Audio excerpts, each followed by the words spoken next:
ओम शांति 26 जून 2025 प्रातः मुरली शिव भगवान कर मधुर महावाक्य। शिव बाबा कहते मिठे बच्चे एबे तुमको निंदा स्तुति मान अपमान दुख सुख सबकिछि सहन करबाकू हेब। तुमर सुखर दिन एबे पाखई आसुछि।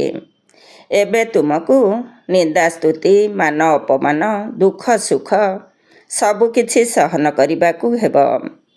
तुमर सुखर दिन एबे पाखई आसुछि।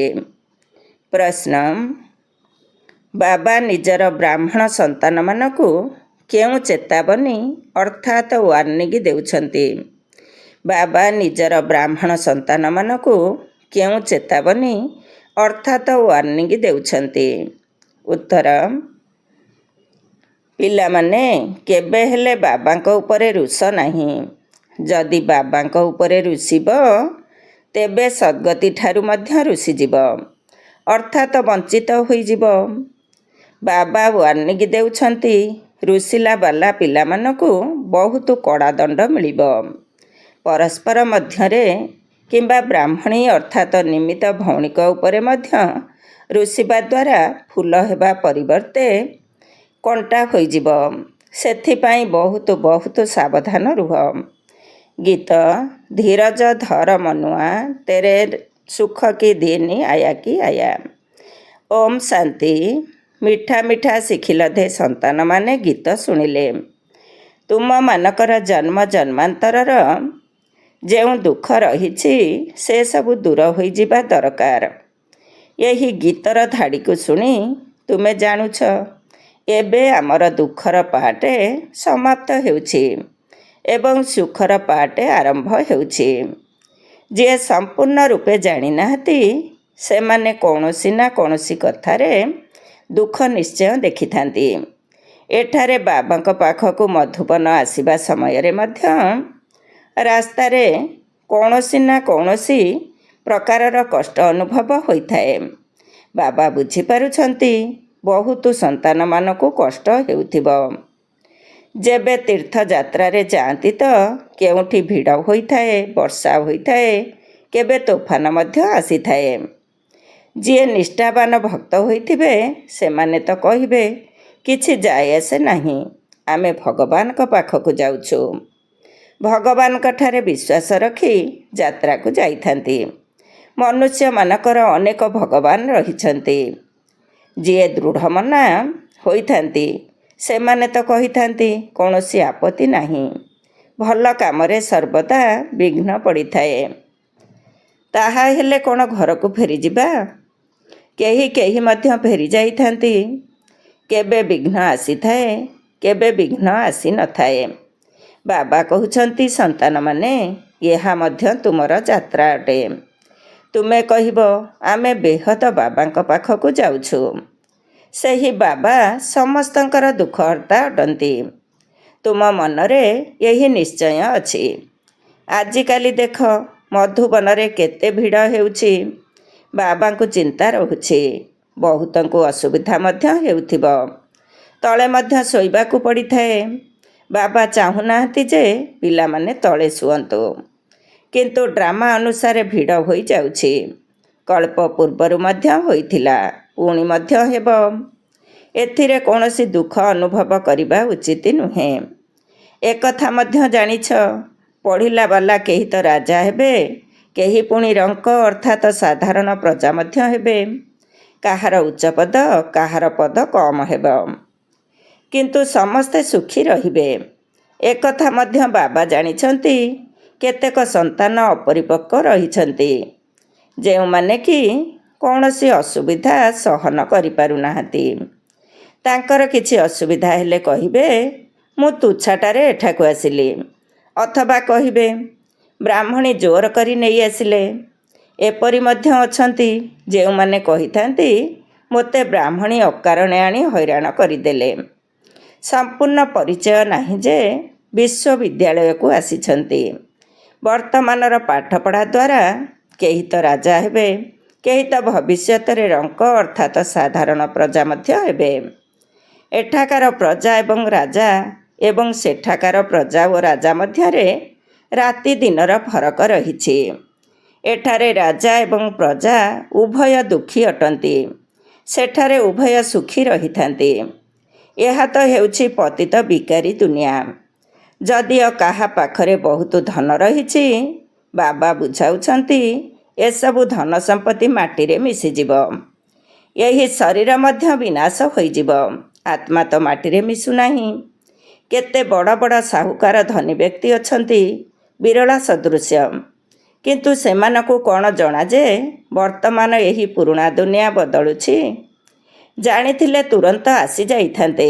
ତୁମେ କହୁଛ ନା ଏଠାକୁ ଭଗବାନ ଆସୁଛନ୍ତି, ତାହେଲେ କୁଆଡ଼େ ଯିବେ? ବାବାଙ୍କ ବିନା କାହାକୁ ସଦ୍ଗତି ମିଳିପାରିବ ନାହିଁ। ଯଦି କେହି ରୁଷିଗଲେ ତେବେ କହିବା ସଦ୍ଗତିରୁ ରୁଷିଗଲେ। ଏପରି ବହୁତ ରୁଷିବେ ଏବଂ ତାଙ୍କର ଅଧୋଗତି ହେବ। ଆଶ୍ଚର୍ଯ୍ୟବତ ଶୁଣନ୍ତି, ନିଶ୍ଚୟ ବୁଦ୍ଧି ହୁଅନ୍ତି। କେହି ତ ବୁଝୁଛନ୍ତି ଏହା ବିନା ଆଉ କୌଣସି ରାସ୍ତା ନାହିଁ।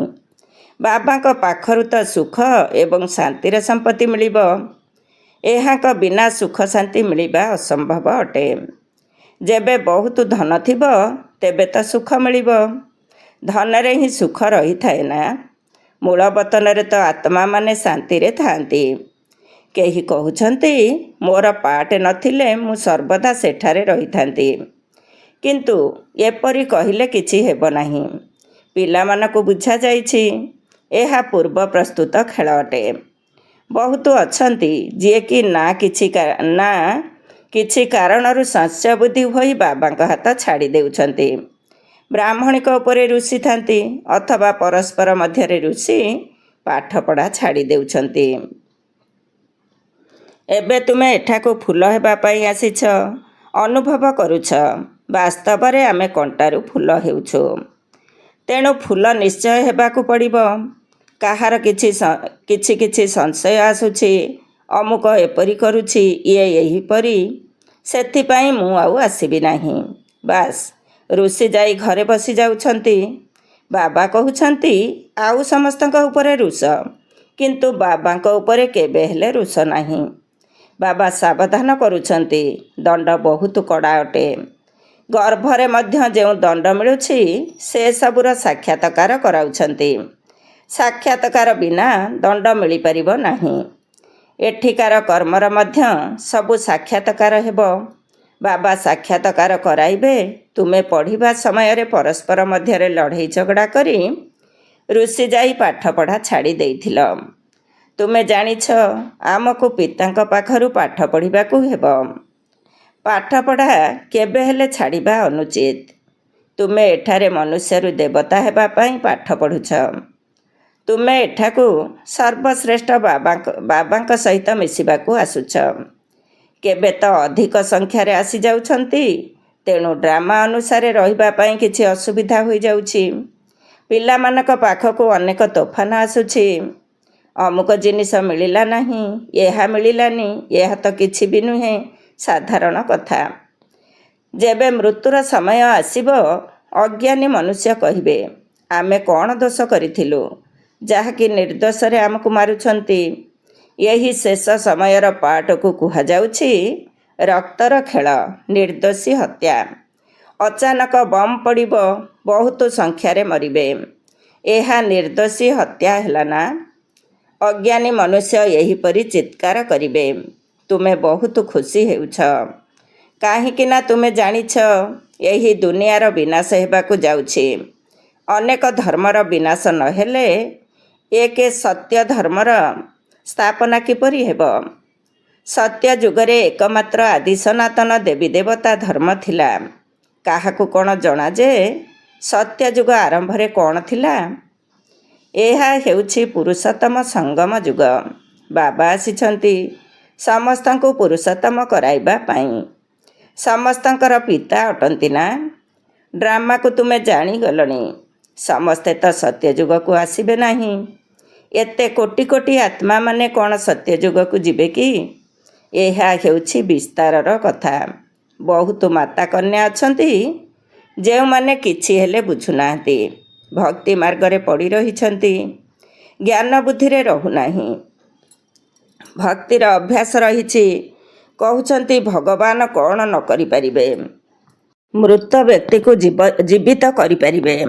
ବାବାଙ୍କ ପାଖକୁ ଆସୁଛନ୍ତି, କହୁଛନ୍ତି ଅମୁକ ବ୍ୟକ୍ତି ମୃତ ବ୍ୟକ୍ତିଙ୍କୁ ଜୀବିତ କରିପାରିଲେ, ତେବେ କ'ଣ ଭଗବାନ ଏହି କାମ କରିପାରିବେ ନାହିଁ?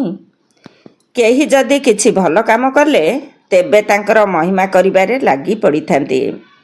ପୁଣି ତାଙ୍କର ହଜାର ହଜାର ଶିଷ୍ୟ ହୋଇଯିବେ। ତୁମ ପାଖକୁ ବହୁତ କମ୍ ଆସୁଛନ୍ତି। ଭଗବାନ ପଢ଼ାଉଛନ୍ତି, ପୁଣି ଏତେ କମ୍ କାହିଁକି?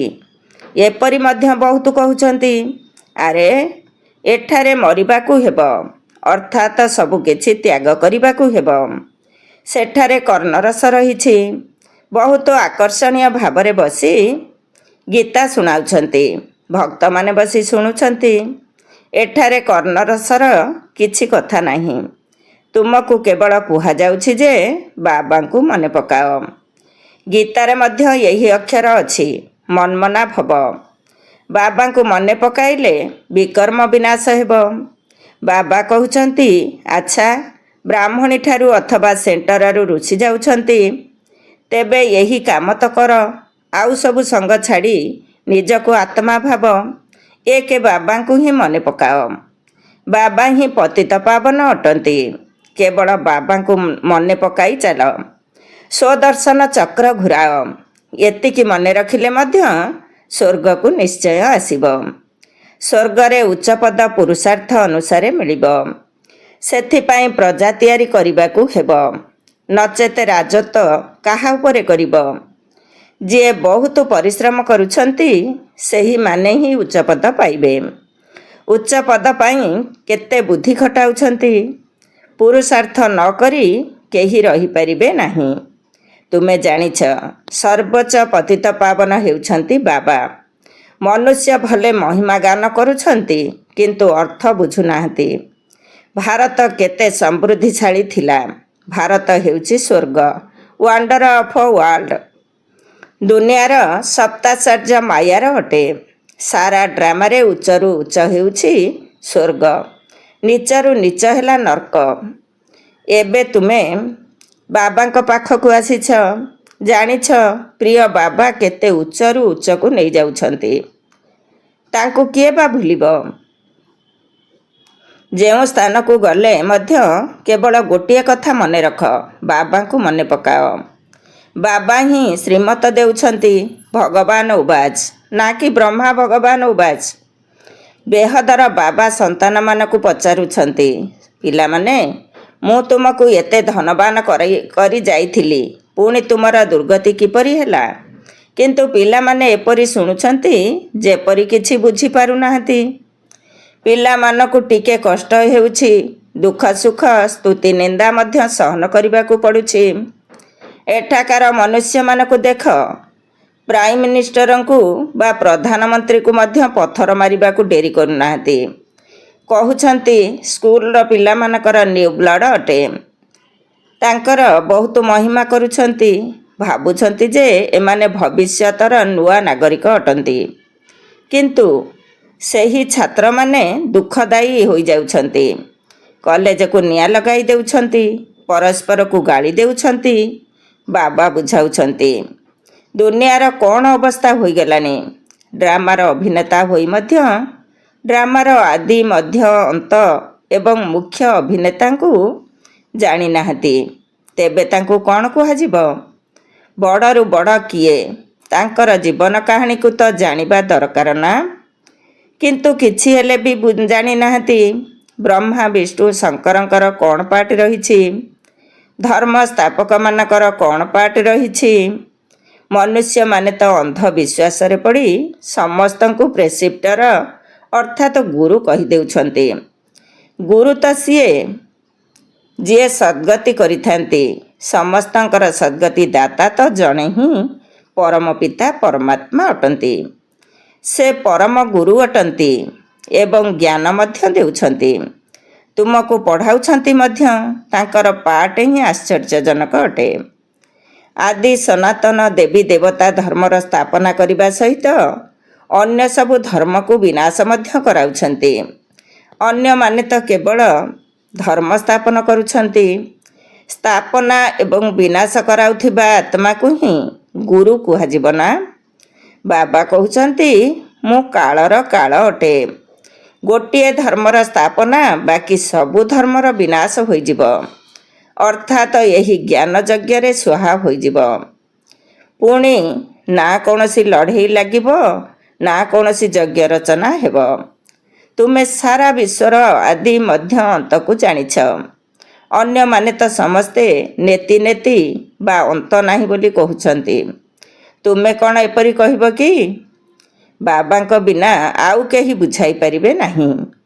ତେଣୁ ତୁମେ ପିଲାମାନେ ବହୁତ ଖୁସି ହେବା ଉଚିତ। କିନ୍ତୁ ମାୟାର ମୁକାବିଲା ଏପରି ଯେ ବାବାଙ୍କ ସ୍ମୃତି ମଧ୍ୟ ଭୁଲାଇ ଦେଉଛି। ତୁମମାନଙ୍କୁ ଦୁଃଖ ସୁଖ, ମାନ ଅପମାନ ସବୁକିଛି ସହନ କରିବାକୁ ହେବ। ଏମିତି ତ ଏଠାରେ କାହାରିକୁ ଅପମାନ କରାଯାଇନଥାଏ। ଯଦି ସେଭଳି କୌଣସି କଥା ଅଛି, ତେବେ ବାବାଙ୍କୁ ଜଣାଇଦେବା ଉଚିତ। ସୂଚିତ ନ କଲେ ବହୁତ ବଡ଼ ପାପ ହୋଇଥାଏ। ବାବାଙ୍କୁ ଶୁଣାଇବା ଦ୍ୱାରା ତୁରନ୍ତ ତାଙ୍କୁ ସାବଧାନୀ ମିଳିବ। ଏହି ସର୍ଜନଙ୍କ ପାଖରେ କିଛି ବି ଲୁଚାଇବା ଅନୁଚିତ। ଇଏ ସର୍ବୋଚ୍ଚ ସର୍ଜନ ଅଟନ୍ତି। ଜ୍ଞାନର ଇଞ୍ଜେକ୍ସନ। ଏହାକୁ କଜ୍ଜଳ ମଧ୍ୟ କହୁଛନ୍ତି। ଅଞ୍ଜନକୁ ଜ୍ଞାନ ସୁରମା ମଧ୍ୟ କୁହାଯାଏ। ଯାଦୁମନ୍ତ୍ର ଆଦିର କୌଣସି କଥା ନାହିଁ। ବାବା କହୁଛନ୍ତି, ମୁଁ ଆସିଛି ତୁମକୁ ପତିତରୁ ପବିତ୍ର ହେବାର ଉପାୟ ବତାଇବା ପାଇଁ। ପବିତ୍ର ନ ହେଲେ ଧାରଣା ମଧ୍ୟ ହେବ ନାହିଁ। ଏହି କାମ ବିକାରରୁ ପୁଣି ପାପ ହୋଇଥାଏ। ଏହା ଉପରେ ବିଜୟ ପ୍ରାପ୍ତ କରିବାକୁ ହେବ। ନିଜେ ହିଁ ବିକାରଗ୍ରସ୍ତ ହେଲେ ଅନ୍ୟ କାହାକୁ କହିପାରିବ ନାହିଁ। ତାହା ତ ମହାପାପ ହୋଇଯିବ। ବାବା କାହାଣୀ ମଧ୍ୟ ଶୁଣାଉଛନ୍ତି। ପଣ୍ଡିତ କହିଲେ, ରାମ ରାମ କହିବା ଦ୍ୱାରା ସାଗରରୁ ପାରି ହୋଇଯିବ। ମନୁଷ୍ୟ ଭାବୁଛନ୍ତି ପାଣିର ସାଗର ପାର ହୋଇଯିବୁ। ଯେପରି ଆକାଶର ଅନ୍ତ ନାହିଁ, ସେହିପରି ସାଗରର ମଧ୍ୟ ଅନ୍ତ ପାଇପାରିବ ନାହିଁ। ବ୍ରହ୍ମ ମହତ୍ତତ୍ୱର ମଧ୍ୟ ଅନ୍ତ ନାହିଁ। ଏଠାରେ ମନୁଷ୍ୟମାନେ ଅନ୍ତ ପାଇବା ପାଇଁ ପୁରୁଷାର୍ଥ କରୁଛନ୍ତି। ସତ୍ୟ ଯୁଗରେ କେହି ଏଭଳି ପୁରୁଷାର୍ଥ କରିବେ ନାହିଁ। ଏଠାରେ କେତେ ଦୂରକୁ ଗଲେ ମଧ୍ୟ ପୁଣି ଫେରି ଆସୁଛନ୍ତି। ଯଦି ପେଟ୍ରୋଲ ନଥିବ, ତେବେ ଆସିବେ କିପରି? ଏହା ହେଉଛି ବୈଜ୍ଞାନିକମାନଙ୍କର ଅତି ଅହଙ୍କାର। ଏହାଦ୍ୱାରା ହିଁ ବିନାଶ କରିଦେଉଛନ୍ତି। ଉଡ଼ାଜାହାଜ ଦ୍ୱାରା ସୁଖ ମିଳୁଛି, ପୁଣି ଏହାଦ୍ୱାରା ଅତି ଦୁଃଖ ମଧ୍ୟ ମିଳୁଛି। ଆଚ୍ଛା, ମିଠା ମିଠା ଶିଖିଲ ଧେ ସନ୍ତାନମାନଙ୍କ ପ୍ରତି ମାତା ପିତା ବାପ ଦାଦାଙ୍କର ମଧୁର ସ୍ନେହ ସମ୍ପନ୍ନ ଶୁଭେଚ୍ଛା ଏବଂ ସୁପ୍ରଭାତ। ଆତ୍ମିକ ପିତାଙ୍କର ଆତ୍ମିକ ସନ୍ତାନମାନଙ୍କୁ ନମସ୍ତେ। ଆମ ଆତ୍ମିକ ସନ୍ତାନମାନଙ୍କର ଆତ୍ମିକ ମାତା ପିତା ବାପ ଦାଦାଙ୍କୁ ନମସ୍ତେ ନମସ୍ତେ ଏବଂ ସୁପ୍ରଭାତ। ଓମ୍ ଶାନ୍ତି। ଧାରଣା ପାଇଁ ମୁଖ୍ୟ ସାର 1 ନମ୍ବର। କୌଣସି କାରଣରୁ ପାଠ ପଢ଼ାକୁ ଛାଡ଼ିବାର ନାହିଁ। ଦଣ୍ଡ ବହୁତ କଠୋର। ସେଥିରୁ ରକ୍ଷା ପାଇବା ପାଇଁ ଅନ୍ୟ ସମସ୍ତ ସଙ୍ଗକୁ ଛାଡ଼ି ଏକମାତ୍ର ବାବାଙ୍କୁ ମନେ ପକାଇବାକୁ ହେବ। କେବେ ହେଲେ ରୁଷିବାର ନାହିଁ। 2 ନମ୍ବର। ଜ୍ଞାନ ରୂପକ ଇଞ୍ଜେକ୍ସନ ଅଥବା ଅଞ୍ଜନ ଏକମାତ୍ର ବାବା ହିଁ ଦେଇଥାନ୍ତି। ସେଥିପାଇଁ ସେହି ଅବିନାଶୀ ସର୍ଜନ ଅର୍ଥାତ୍ ଡାକ୍ତରଙ୍କ ପାଖରେ କୌଣସି କଥା ଲୁଚାଇବାର ନାହିଁ। ବାବାଙ୍କୁ ଶୁଣାଇବା ଦ୍ୱାରା ତୁରନ୍ତ ସାବଧାନୀ ମିଳିଯିବ। ଆଜିର ବରଦାନ। ଶାରୀରିକ ସୁସ୍ଥତା, ମନର ଖୁସି ଏବଂ ଧନର ସମୃଦ୍ଧି ଦ୍ୱାରା ଶ୍ରେଷ୍ଠ ଭାଗ୍ୟବାନ ହୁଅ।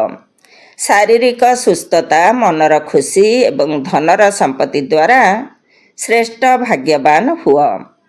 ଡିଟେଲ୍ସ। ସଙ୍ଗମ ଯୁଗରେ ସର୍ବଦା ସ୍ୱସ୍ଥିତିରେ ସ୍ଥିତ ରହିବା ଦ୍ୱାରା ଶରୀରର କର୍ମଭୋଗ ମଧ୍ୟ ଶୂଳୀରୁ କଣ୍ଟା ହୋଇଯାଏ। ଶରୀରର ରୋଗକୁ ତୁମେମାନେ ଯୋଗରେ ପରିବର୍ତ୍ତନ କରିଦେଉଛ। ସେଥିପାଇଁ ସର୍ବଦା ସ୍ୱସ୍ଥ ଅର୍ଥାତ୍ ସୁସ୍ଥ ଅଟ। ମନ୍ମନାଭବ ସ୍ଥିତିରେ ରହିବା କାରଣରୁ ଖୁସିର ଖଣି ଦ୍ୱାରା ସର୍ବଦା ସମ୍ପନ୍ନ ଅଟ।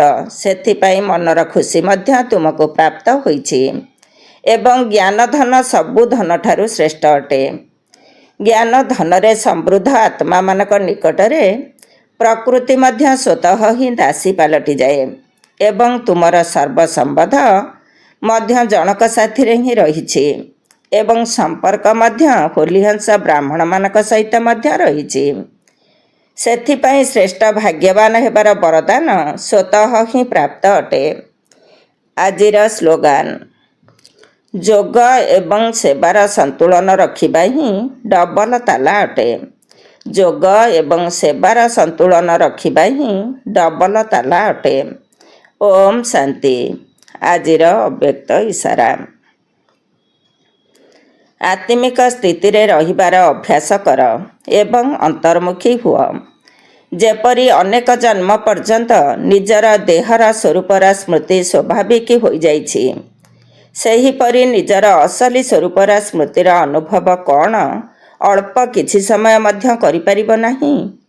ଯଦି ଏହି ପ୍ରଥମ ପାଠକୁ ସମ୍ପୂର୍ଣ୍ଣ କରିବ, ତେବେ ଯାଇ ନିଜର ଆତ୍ମ ଅଭିମାନୀ ସ୍ଥିତି ଦ୍ୱାରା ସର୍ବ ଆତ୍ମାମାନଙ୍କୁ ସାକ୍ଷାତକାର କରାଇବାର ନିମିତ୍ତ ହେବ। ଓମ୍ ଶାନ୍ତି।